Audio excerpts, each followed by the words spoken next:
Hey, thanks for making it to Veterans Info Tap. I'm glad you made it. Are you in the dark?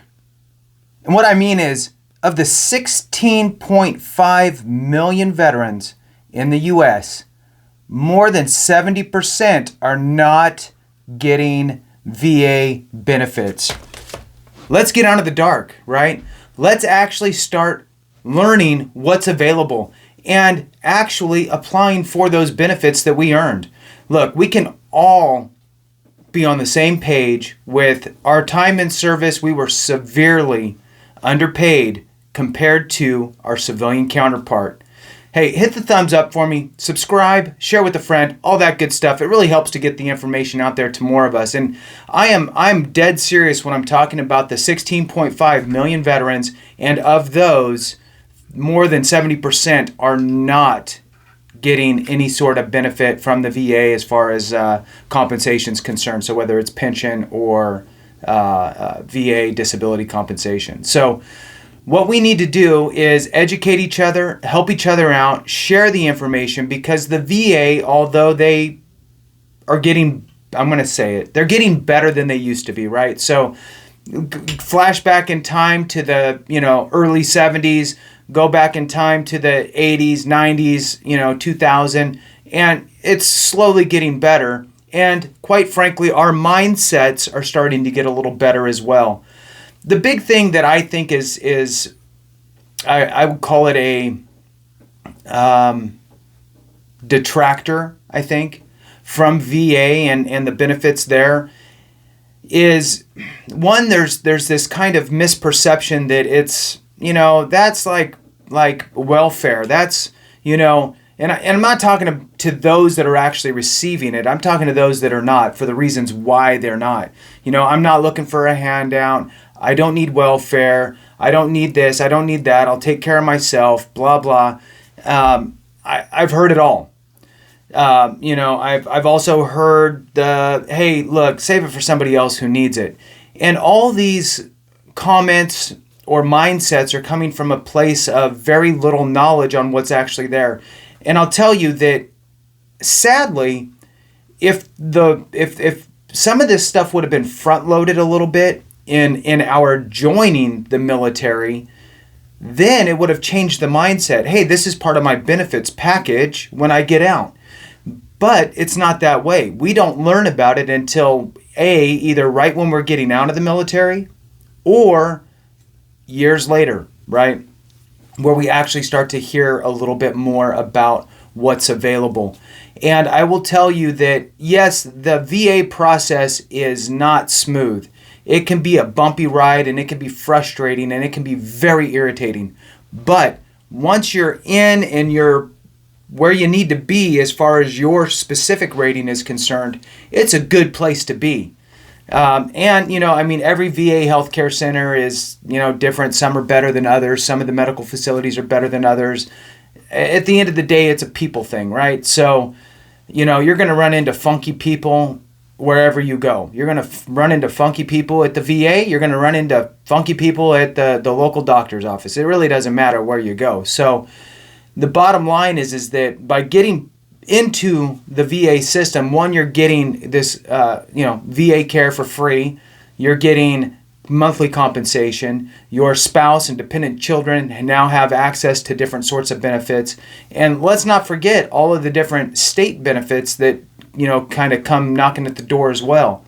Now, another kind of misperception out there for folks that is a detractor from even looking at the VA is some of the words they use, right? So disability compensation or service-connected disability, well, that kind of sounds like I need to be crippled, I need to be missing a limb, that type of stuff.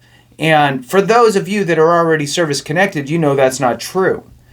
However, all the other of us, right, the 70%, the majority, right, of people in the dark about what's actually available, they're kind of making up their own definitions to the different terms and so forth that are out there.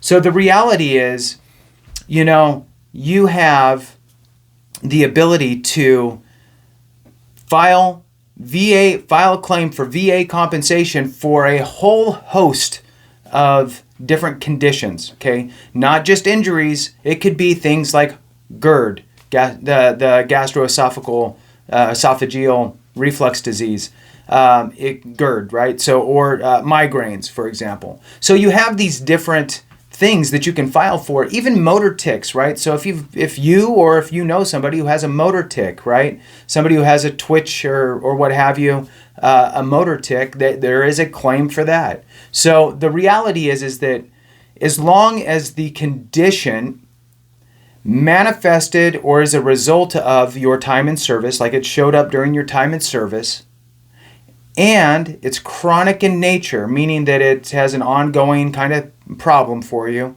or it has some sort of residual effect, right? So it's not a one-off, right? It's not, I had this issue once, I have it and it continues to happen, or I have these other results of it. So it has to be chronic in nature or have residual effects. And as long as it manifested or as a result of your time in service, you should be able to file a claim for that condition. Now, when you think of everything that can be listed, there's hundreds of conditions listed in the schedule of ratings, which I've done videos on the schedule of ratings. There's hundreds of conditions. So you need to just know yourself and be able to think back, did that first start during my time in service? You know, my back really did bother me, or I twisted my ankle 15 times, or I busted my knee, or I whatever. So the words disabled and service connected, those things make it sound like you have to be missing a limb or be injured so bad to where you are considered disabled and you need your disabled placard and all that stuff. Or you're thinking service connected, I need to somehow show that the military caused this issue. And it's simply not the case, right? So it is not that the military caused it. Now, although if the military did cause an issue, obviously they'll take care of you. But the military probably didn't cause my migraines, right? The military probably didn't cause my heartburn, right? You could come from a family history of people that suffer with both of those things. And if you did not have that before you joined and then you got it while you were in, that's where you have a service connectable possibility to get that thing service connected. The other thing that really kind of hamstrings people is the 100% rating. So people will hear 100% and they'll go, well, that's the maximum. And I've met people on 100% and they don't seem like they're the maximum bad that you can be from military service. And so then we get this weird taste in our mouth about, maybe people are, taking advantage of the system or what have you. And that's also not true. There's a whole other rating schedule for the severely injured veterans, right? So it's called special monthly compensation. And that is the rating schedule for them. Everybody else goes on the regular 0 to 100% rating schedule.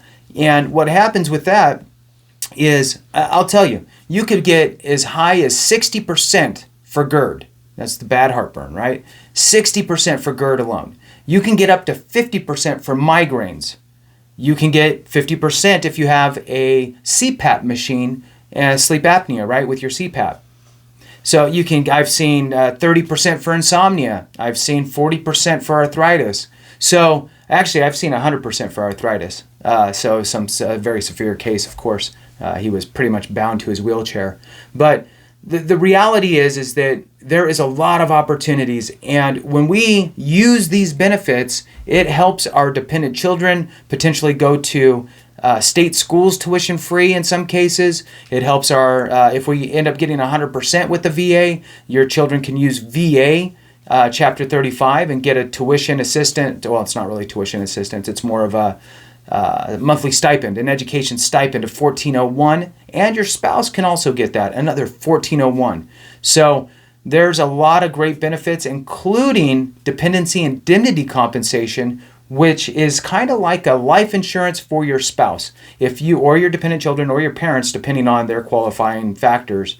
But that dependency indemnity compensation will pay out between anywhere like $1,500 a month to pushing $3,000 if there's children and that type of stuff involved as well. So this is a great benefits package that sadly 70% of us just walk away from. go, nah, I don't need it. And I guarantee you that if it was front loaded and told you up front, this is part of your benefits package, make sure you take advantage of it when you get out, that wouldn't be the case. But because it seems like it's a secret, and you have to be in some sort of, super bad situation, it's not getting taken, it's not being looked at seriously for some reason. So it really bothers me. So anyway, don't be in the dark, and remember, if we don't take care of each other, something went wrong.